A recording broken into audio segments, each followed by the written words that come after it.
realized something which is really, really important, because people, I mean, I've been to a lot of high-level events, a lot of high-level dinners, sat with a lot of rich people, blah, blah, blah.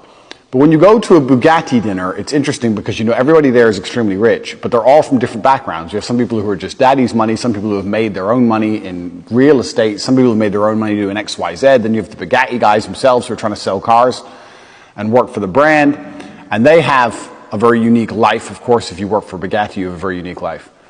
And I realized that 90% of the conversations that were taking place at this dinner were simply stories. So the guy who sold the Bugattis was telling stories of the time he was selling a Bugatti in Bahrain, and the sheikh thought it would be funny to lock him in his tiger's cage, for example. The other guy who was buying a car along with me was an older guy, and he was telling the story of the time he went into East Germany during communism in the 70s. And then I'm telling my stories, like you've seen on Tate's speech. It turns out that at the highest echelons of society, you will always be liked and you'll always be able to fit in if you have an interesting story and if you can tell it well. The thing is about most people don't have interesting stories, and even if they do have a story which could be interesting, they can't tell it. They're not very good at storytelling in general. So they can't portray the emotions involved. They can't portray the fear or the humor or whatever else.